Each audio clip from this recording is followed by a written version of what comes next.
মহানায়ক হিয়াৰামঠু জুবিন গাৰ্গৰ ৫৩তম উপজাতি সমগ্ৰ ৰাজ্যৰ লগতে মঙলবাৰে বৃহত্তৰ ৰহাৰ বিভিন্ন প্ৰান্ততো উপজা দিনত প্ৰাণৰ শিল্পীগৰাকীক স্মৰণ কৰাৰ সমান্তৰালকৈ ৰহা পুৰণা চাৰিআলিস্থিত সুধাকণ্ঠ ডক্টৰ ভূপেন হাজৰিকাৰ সাংস্কৃতিক মঞ্চত ৰহা আঞ্চলিক শিল্পী কাননৰ উদ্যোগত বিয়লি ৩ বজাত হিয়াৰামঠু জুবিন গাৰ্গৰ প্ৰতিচ্ছবিৰ সন্মুখত বন্তি প্ৰজ্বলন কৰি শ্ৰদ্ধাঞ্জলি জ্ঞাপন কৰাৰ লগতে সমূহীয়াভাৱে জুবিন গাৰ্গৰ ১৭টা গীত পৰিৱেশন কৰা হয়।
আজি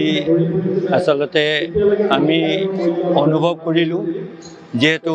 আমাৰ মাজত আজি প্ৰায় 1 মাহ 1.5 মাহৰ আগত আমাৰ হিয়াৰামঠু জুবিন গাৰ্গ এই সংসাৰৰ মানৱী দেহ এৰি গুচি গ'ল, কিন্তু তেওঁৰ যি সৃষ্টিৰাজি সেই সৃষ্টিৰাজি আমি কেতিয়াও পাহৰিব নোৱাৰোঁ আৰু সেইখিনিয়ে আমাৰ অসম তথা বিশ্বৰ ইতিহাসত এটা সুন্দৰ যি মানৱ গাথা সেই মানৱ গাথা আচলতে আমাক দেখুৱাই থৈ গ'ল আৰু তাৰ আপাহতে আমি অন্তঃকৰণেৰে আজি তেওঁৰ এই ৫৩তম জন্ম বাৰ্ষিকী আমি ৰহা আঞ্চলিক শিল্পী কাননৰ দ্বাৰা আমি প্ৰথমবাৰৰ বাবে আমি আয়োজন কৰিলোঁ আৰু কম সময়ৰ ভিতৰত অনুষ্টুপীয়াকৈ হ'লেও আমি পালি যাম বুলি, যিহেতু ইতিপূৰ্বে আমি স্মৃতি চাৰণ সভাত সংকল্প লৈছিলোঁ যে তেওঁক আমি গানৰ আৰু তেওঁৰ ৰচনাৰ মাজেৰে আমি জীয়াই ৰাখিম, সেয়েহে তাকে কৰিবলৈ আমি এই প্ৰথম বৰ্ষ ইয়াতে আমি কৰি যে আমাৰ হিয়াৰামঠুজনক আমি জীয়াই ৰখাৰ সেই প্ৰতিশ্ৰুতি আমি ৰাখিলোঁ আৰু তাকে কৰিবলৈ আজি আমি অঞ্চলটোৰ অলপ আমাৰ গণ্যমান্য কিছু ব্যক্তিক আমি অনুষ্ঠানলৈ আমন্ত্ৰণ জনালোঁ আৰু তেখেতসকল আহি আমাক আচলতে যথেষ্ট আপ্লুত কৰিলে আৰু তেখেতসকল অহাৰ আনন্দটো আমি আচলতে গাবলৈ সক্ষম হ'লোঁ, ভাল লাগিল আৰু আমি পৰৱৰ্তী সময়তো তেওঁৰ এই ৰচনাৰাজিৰ মাজত আমি সোমাম আৰু আমি তেওঁক বিশ্বৰ ইতিহাসত আমি জনাই দিবলৈ সক্ষম হ'ম যে তেওঁ আচলতে কেৱল আমাৰ হিয়াৰামঠুৱে নহয়, ঈশ্বৰৰ এজন দূত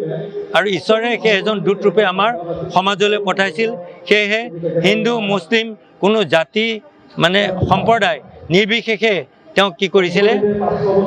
স্মৃতিচাৰণ কৰিছিল আৰু আজিও সুঁৱৰি আছে। সেইকাৰণে তেওঁৰ মানৱ গাথাক আমি শ্ৰদ্ধা জনাই আজি এই অনুষ্ঠান আমি কৰিবলৈ আগবাঢ়িলোঁ। Bureau report time up. সময়ৰ খবৰ সময়ত পাবলৈ ফলো কৰক টাইমৰ পাছত